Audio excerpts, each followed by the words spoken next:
Hello friends, welcome to my channel. కమల్కి మళ్ళీ పెళ్లి చేసి పల్లవికి దిమ్మ తిరిగే షాక్ ఇచ్చిన అవని అసలు ఏం జరగబోతుంది? నిజంగానే అవని కమల్కి మళ్ళీ పెళ్లి చేసిందా?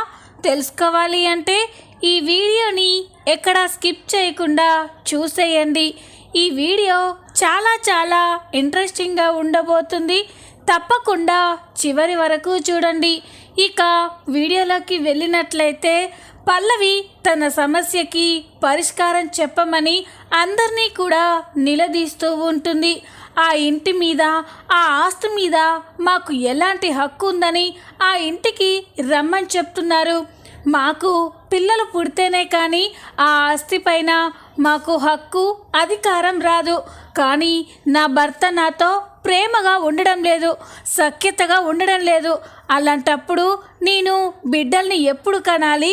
ఆ ఆస్తి పైన నాకు హక్కు ఎప్పటికి రావాలి అని పల్లవి అంటూ ఉంటే అందరూ షాక్ అయిపోయి చూస్తూ ఉంటారు.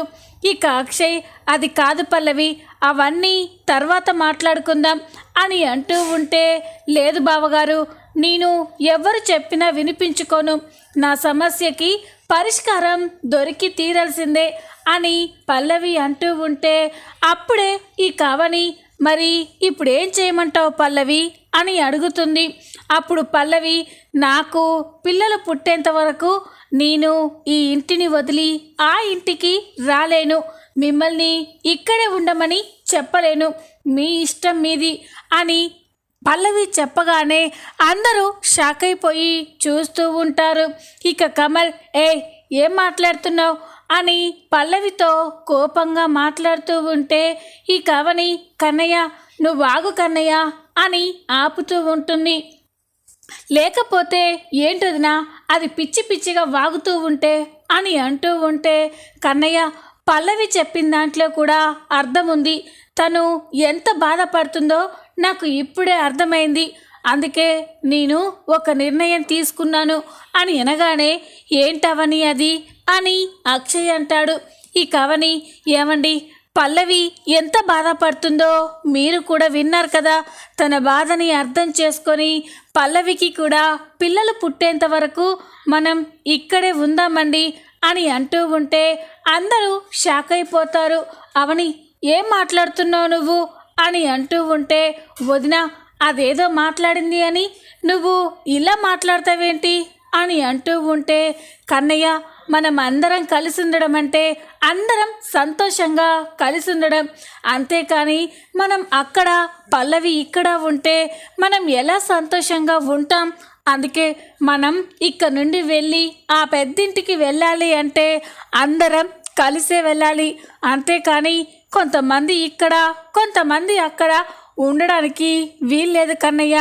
అందుకే నేను నిర్ణయం తీసుకున్నాను, పల్లవికి పిల్లలు పుట్టేంత వరకు మనం ఈ ఇంట్లోనే ఉండాలి అని అవని చెప్పగానే అందరూ షాక్ అయిపోతారు. ఇక పార్వతితో, ఏంటత్తయ్య, నేను తప్పుగా మాట్లాడానా అని అంటూ ఉంటే, లేదవని, సరిగ్గానే మాట్లాడావు. నాకు ఇంకో మనవడో మనవరాలో వస్తారు అంటే ఇంకా కొన్ని రోజులేంటి, 10 సంవత్సరాలైనా ఈ ఇంట్లోనే ఉందాము అని పార్వతి సంతోషపడుతూ ఉంటుంది. ఇక అవని, ఏమండి, ఈ సామాన్ అంతా కూడా మళ్ళీ ఇంట్లోకి షిఫ్ట్ చేయండి అని చెప్పి అక్కడి నుండి వెళ్ళిపోతుంది. అందరూ వెళ్ళిపోయిన తర్వాత పల్లవి అయితే తన ప్లాన్ సక్సెస్ అయినందుకు చాలా సంతోషపడుతూ ఉంటుంది. ఎస్, నాకు కావాల్సింది ఇదే కదా. ఇక మీరు ఎప్పటికీ ఆ ఇంటికి వెళ్ళకుండా నేను చూసుకుంటాను అని పల్లవి అనుకుంటూ ఉంటుంది. ఇంతలోనే రాత్రి అవుతుంది. పల్లవి తన గదిలో ఉండి ఆలోచిస్తూ ఉంటే అప్పుడే భానుమతి పల్లవి దగ్గరికి వస్తుంది. ఇక సంతోషంగా పల్లవి చేతులు పట్టుకొని, పల్లవి, నువ్వు ఇప్పుడు నా మనవరాలు అనిపించావే అని అంటూ ఉంటే, అమ్మమ్మ ఏమైంది అని అంటూ ఉంటే, ఏమైంది అని అలా అంటావేంటే, నీ జీవితం ఎటుపోతుందో అని, నీకు ఆస్తి చేతికి రాదేమోనని, నీకు పిల్లలు పుడతారో లేదో అని ఎంతో భయపడ్డానే. కానీ ఈ రోజుతో నా భయాలన్నీ పోయాయి. ఇంట్లో వాళ్ళని ఎలా కట్టడి చేయాలో అలా కట్టడి చేశావు. ఈ దెబ్బతో నీ మొగుడు నీ కొంగు పట్టుకొనే తిరుగుతాడు. తొందరలోనే నీకు పాప బాబా పుడతారే. ఇంట్లో అందరూ కూడా నిన్ను మహారాణిలా చూసుకుంటారు అని అంటూ ఉంటే పల్లవి కూడా చాలా సంతోషపడుతుంది. ఇక భానుమతి ఇంకా వేరే ఆలోచనలు ఏమి పెట్టుకోకు పల్లవి. నువ్వు తల్లి అయ్యేంత వరకు ఈ పగ ప్రతీకారాలు అన్నీ పక్కన పెట్టి ముందు నువ్వు నీ భర్తతో సంతోషంగా కాపురం చేసుకో. తర్వాతే పగ అయినా ప్రతీకారమైనా అని చెప్పి భానుమతి పల్లవితో చాలా సంతోషంగా మాట్లాడి అక్కడి నుండి వెళ్ళిపోతుంది. భానుమతి వెళ్ళిపోయిన తర్వాత పల్లవి అయితే చాలా కోపంగా కన్నింగా ఆలోచిస్తూ ఉంటుంది. ఏంటే ముసలి, నేను ఆ తింగరోడితో కాపురం చేసి పిల్లలు కని ఈ ఇంటికి వారసులు ఇవ్వాలా? అది ఎప్పటికీ జరగదు. నేను పిల్లల కంటే వీళ్ళంతా ఆ ఇంటికి వెళ్ళి సంతోషంగా ఉంటారు, ఆస్తి అంతా అనుభవిస్తారు. అలా ఎప్పటికీ జరగనివ్వను. అలా జరగకూడదు అంటే నేను ఎట్టి పరిస్థితుల్లో పిల్లల్ని కనకూడదు అని పల్లవి అనుకుంటూ ఉంటుంది.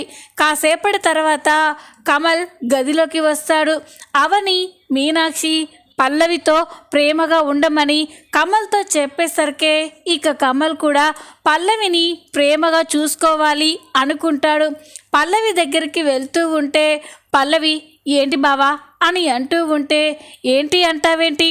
అందరి ముందు చెప్పావు కదా నా భర్త నాతో ప్రేమగా ఉండడం లేదని. అందుకే ఈ రోజు నుండి నీతో ప్రేమగా ఉండాలని నిర్ణయించుకున్నాను అని అంటూ ఉంటే ఇక పల్లవి అయితే కోపంగా చూస్తూ ఉంటుంది. నాకు తెలుసు బావా, నువ్వు ఇప్పుడెందుకు నాతో ప్రేమగా ఉండాలని అనుకుంటున్నావో. మనకి పిల్లలు పుడితే అందరం ఆ ఇంటికి వెళ్ళి ఆస్తి అనుభవించవచ్చని సంతోషంగా ఉండొచ్చనే కదా నువ్వు ఇలా మాట్లాడేది. అది ఎప్పటికీ జరగనివ్వను అని పల్లవి అనుకుంటూ ఉంటుంది. కమల్ పల్లవి దగ్గరికి వెళ్తూ ఉంటే బావా నాకు ఇప్పుడు ఇష్టం లేదు అని చీదరించుకుంటుంది. అది చూసి కమల్ షాక్ అయిపోతాడు. ఏయ్ ఏం మాట్లాడుతున్నావు అని అంటూ ఉంటే అవును బావా, నిన్న మొన్నటి వరకు నువ్వు నన్ను అసహించుకున్నావు, చీదరించుకున్నావు. అలాంటిది ఈరోజు సడన్గా ఇంత ప్రేమను చూపిస్తూ ఉంటే నేను ఎలా ఒప్పుకుంటాననుకున్నావు అని అనగానే కమల్ షాక్ అయిపోతాడు. మరి ఇప్పుడు ఏమంటావే అని అనగానే నాకు కాస్త టైం కావాలి బావా అని పల్లవి చెప్పగానే కమల్కి చాలా కోపం వస్తుంది. ఇక అక్కడి నుండి కోపంగా దుప్పటి దిండు తీసుకొని గది బయటికి వస్తాడు. అది చూసి పల్లవి అయితే నవ్వుకుంటూ ఉంటుంది. ఎట్టి పరిస్థితుల్లో నేను తల్లిని కాకూడదు అని అనుకుంటూ ఉంటుంది. ఇంతలోనే ఉదయం అవుతుంది. ఉదయం కాగానే అవని ఉదయాన్నే నిద్రలేచి బయటికి వస్తూ ఉంటే గది బయట కమల్ నిద్రపోతూ కనిపిస్తాడు. అది చూసి అవని ఒక్కసారిగా షాక్ అయిపోతుంది. ఇదేంటి, కన్నయ్య ఇక్కడ పడుకున్నాడు? నేను ఎంతో చెప్పాను పల్లవితో ప్రేమగా ఉండమని, సఖ్యతగా ఉండమని కమల్కి ఎంతగానో నచ్చజెప్పాను. అయినా కమల్ నా మాట వినకపోవడం ఏంటి అని అవని అనుకొని ఇక కమల్ దగ్గరికి వచ్చి కన్నయ్య కన్నయ్య అని కమల్ని నిద్రలేపుతుంది. ఇక కమల్ నిద్రలేచి చూసేసరికే వదినా మీరా అని అంటూ ఉంటే ఏంటి కన్నయ్య, నీకు ఎంతగానో చెప్పాను పల్లవితో ప్రేమగా ఉండమని. పల్లవి ఎంత బాధపడుతుందో నువ్వే చూసావు కదా. అన్నీ చెప్పినా కూడా మళ్ళీ నువ్వు పల్లవిని దూరం పట్టడం ఏంటి కన్నయ్య అని అంటూ ఉంటే ఇక కమల్ ఎక్కడొదినా, నేను తనని దూరం పెట్టడం కాదు, అదే నన్ను దూరం పెడుతుంది అని కమల్ చెప్తాడు. అది విని అవని ఒక్కసారిగా షాక్ అయిపోతుంది. ఏంటి కన్నయ్య ఏమంటున్నావు నువ్వు అని అంటూ ఉంటే అవునుదినా, అదేదో ప్లాన్లో ఉంది, అందుకే అందరి ముందు నేను దాంతో సరిగ్గా ఉండలేదని చెప్తుంది. పిల్లలు పుట్టేంత వరకు ఈ ఇంట్లో నుండి రానని చెప్పింది. అది నేను ప్రేమతో దగ్గరికి వెళ్తే నన్ను అసహించుకొని దూరం కొడుతుంది. దాన్ని ఎలా అర్థం చేసుకోవాలో అర్థం కావట్లేదు వదినా. అని కమల్ అంటూ ఉంటే అవని షాక్ అయిపోయి చూస్తూ ఉంటుంది. ఈ అవని పల్లవి పైన కోపంతో రగిలిపోతూ ఉంటుంది. అవని పల్లవి చెప్పిన మాటలన్నీ కూడా గుర్తు చేసుకుంటూ ఉంటుంది. కోపంగా పల్లవి గదిలోకి వెళ్ళేసరికే పల్లవి మేకప్ చేసుకుంటూ ఉంటుంది. ఇక కోపంగా అవని పల్లవి అని అరవగానే ఇక పల్లవి అవనిని చూసి ఏంటి అని అంటూ ఉంటే అసలు నువ్వు ఏమనుకుంటున్నావు అని అనగానే నేనేం చేశాను ఇప్పుడు అని పల్లవి అంటూ ఉంటుంది. నిన్నందరి ముందు కన్నయ్య నీతో సఖ్యతగా ప్రేమగా ఉండడం లేదని చెప్పావు. మరి కన్నయ్య నీతో ప్రేమగా ఉండాలని చూస్తే నువ్వెందుకు కన్నయ్యని దూరం పెడుతున్నావు? అసలు నువ్వు ఏం ఆలోచిస్తున్నావు అని అంటూ ఉంటే ఇక పల్లవి చూడు, అదంతా నీకు అనవసరం. ఇది మా భార్యాభర్తలకి సంబంధించిన విషయం. దీంట్లో నీ బోడి పెత్తనాలేంటి అని అంటూ ఉంటే ఈ అవనికి చాలా కోపం వస్తుంది. చూడు పల్లవి, కన్నయ్య నాకు బిడ్డ లాంటివాడు. నా బిడ్డ జీవితం అన్యాయం అయిపోతూ ఉంటే ఏ తల్లి కూడా చూస్తూ ఊరుకోదు. అసలు నువ్వు ఏం చేయాలనుకుంటున్నావు? చూస్తుంటే నువ్వేదో ప్లాన్లో ఉన్నావనే అర్థమవుతుంది. నిన్న మనం మన కొత్త ఇంటికి వెళ్తూ ఉంటే అప్పుడు పిల్లలు లేరని అడ్డు చెప్పావు. మరి పిల్లల కోసం ఎలాంటి ప్రయత్నం చేయడం లేదు. అసలు నువ్వు ఏమనుకుంటున్నావు అని అవని పల్లవిని నిలదీస్తూ ఉంటే పల్లవి సరే నువ్వు ఇంతలా అడుగుతున్నావు కాబట్టి చెప్తున్నాను. నేను ఏం ఆలోచిస్తున్నానో తెలుసా? ఎప్పటికీ నేను ఈ ఇంటికి వారసుల్ని ఇవ్వకూడదని ఆలోచిస్తున్నాను అని అనగానే ఈ అవని షాక్ అయిపోతుంది. ఏంటి పల్లవి, ఏం మాట్లాడుతున్నావు నువ్వు అని అనగానే అవును, నేను ఎప్పటికీ ఈ ఇంటికి వారసుల్ని ఇవ్వను. నాకు జీవితంలో పిల్లలు పుట్టకపోయినా పర్వాలేదు, కానీ నేను మాత్రం ఆ కమల్తో కాపురం చేసి పిల్లల్ని కనను అని అనగానే అవని షాక్ అయిపోతుంది. ఎందుకలా అని అంటూ ఉంటే ఈ కుటుంబం మీద, ముఖ్యంగా నీ మీద, మీ అమ్మ మీద పగ తీర్చుకోవడం కోసమే నేను ఈ నిర్ణయం తీసుకున్నాను. నిన్న మీరు పెద్ద ఇంటికి వెళ్ళి సంతోషంగా ఉండాలి అనుకున్నారు. అందుకే మిమ్మల్ని ఈ పాయింట్తో లాక్ చేశాను. నేను ఎప్పటికీ పిల్లల్ని కనను కాబట్టి ఎప్పటికీ ఈ ఇంట్లోనే ఉండిపోతారు అని పల్లవి చెప్తూ ఉంటే అవని షాక్ అయిపోయి చూస్తూ ఉంటుంది. పల్లవి, ఇన్ని రోజులు నువ్వు ఎన్ని తప్పులు చేసినా క్షమించాను, కానీ ఏ ఆడది కూడా చెయ్యని ద్రోహం, తప్పులు నువ్వు చేస్తున్నావు. ఏ ఆడది కూడా తల్లి అవ్వాలని ఎంతో ఆరాటపడుతుంది. అలాంటిది నువ్వు ఆ అమ్మతనానికే అన్యాయం చేస్తున్నావు, కమల్ జీవితాన్ని నాశనం చేస్తున్నావు అని అంటూ ఉంటే ఇక పల్లవి నాకు చేసిన అన్యాయంతో పోలిస్తే ఇది అంత పెద్ద అన్యాయమేమీ కాదు. మీ అమ్మ మా నాన్నని తన వైపుకు తిప్పుకొని మా నాన్న మా మామ్కి దూరం అయ్యేలా చేసింది. ఆ విధంగా డాడ్ ప్రేమ నాకు దక్కకుండా చేసింది. నువ్వు మీ అమ్మ కలిసి మా అమ్మని నాకు కాకుండా చేశారు. అలాంటి మిమ్మల్ని ఎలా వదిలిపెడతాననుకున్నారు? నీకు ఈ కుటుంబం అంటే పంచ ప్రాణాలని తెలుసు. ఈ కుటుంబానికి ఏదైనా జరిగితే విలవిల్లాడిపోతావని తెలుసు. అందుకే ఈ కుటుంబం మొత్తాన్ని దెబ్బ కొట్టడం కోసమే నేను ఇలా ప్లాన్ చేశాను అని అనగానే అవని షాక్ అయిపోతుంది. ఇప్పుడు నువ్వు నన్ను ఏమీ చేయలేవు. నేను పిల్లల్ని కనను కాబట్టి ఇక జీవితంలో మీరు ఆ ఇంటికి వెళ్ళలేరు అని పల్లవి కోపంగా మాట్లాడి అక్కడి నుండి వెళ్ళిపోతుంది. పల్లవి అలా మాట్లాడడం చూసి అవనికైతే చాలా కోపం వస్తుంది. ఇక బాగా ఆలోచిస్తూ ఉంటుంది. ఇక లాభం లేదు. ఇన్ని రోజులు పల్లవి మారుతుంది అని తను ఎన్ని తప్పులు చేసినా క్షమించుకుంటూ వచ్చాను, కానీ పల్లవిలో ఎలాంటి మార్పు రాలేదు. ఇంకా పల్లవిని క్షమిస్తే అందులో అర్థం లేదు. పల్లవికి బుద్ధి వచ్చేలా చేయాలి అని అవని అయితే నిర్ణయించుకుంటుంది. ఇక కమల్ ఒక చోట ఉండి ఆలోచిస్తూ ఉంటే అప్పుడే అవని కమల్ దగ్గరికి వెళ్తుంది. కన్నయ్య అని పిలవగానే ఏంటదినా అని అంటూ ఉంటాడు. ఈ అవని, కన్నయ్య నేను నీతో ఒక మాట చెప్తాను, ఆ మాట వింటావా అని అంటూ ఉంటే అదేంటదినా నువ్వు నా పర్మిషన్ తీసుకోవడం ఏంటి? నువ్వు ఏ పని చేసినా ఈ కుటుంబం మంచి కోసం, మా మంచి కోసమే చేస్తావని తెలుసు. అలాంటిది నువ్వు పర్మిషన్ తీసుకోవడం ఏంటదినా? చెప్పొదినా అని అంటూ ఉంటే, కన్నయ్య నీ జీవితం గురించి ఆలోచిస్తుంటే నాకు చాలా భయంగా ఉంది అని అనగానే కమల్ షాక్ అయిపోతాడు. ఏంటదినా అని అంటూ ఉంటే, అవును కన్నయ్య, ఆ రోజు తప్పనిసరి పరిస్థితుల్లో పల్లవి మెల్లో నువ్వు తాళి కట్టావు. మీ ఇద్దరు సంతోషంగా ఉంటారు అనుకున్నాను. కానీ పల్లవి ఎంత మూర్ఖంగా ఆలోచిస్తుందో, ఎంత రాక్షసంగా ఆలోచిస్తుందో నాకు ఇప్పుడే అర్థమైంది. తను నీకు భార్యగా ఎలాంటి సంతోషాన్ని పంచలేకపోతుంది అని అంటూ ఉంటే కమల్ బాధపడుతూ ఉంటాడు. వదిన, నా జీవితం ఇంతే అనుకొని వదిలేయండి, పల్లవి ఎప్పటికీ మారదు వదిన అని అంటూ ఉంటే, అది నాకు ఈరోజే అర్థమైంది కన్నయ్య.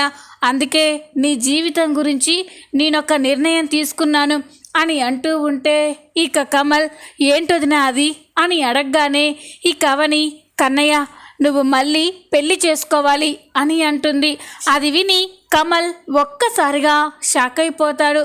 ఏంటొదినా, ఏం మాట్లాడుతున్నావు నువ్వు అని అంటూ ఉంటే, అవును కన్నయ్య, నువ్వు మళ్ళీ పెళ్లి చేసుకొని కొత్త జీవితం ప్రారంభించాలి అని అనగానే, వద్దొదినా అని అంటూ ఉంటే, లేదు కన్నయ్య, నీ జీవితం ఇక్కడితో ఆగిపోకూడదు.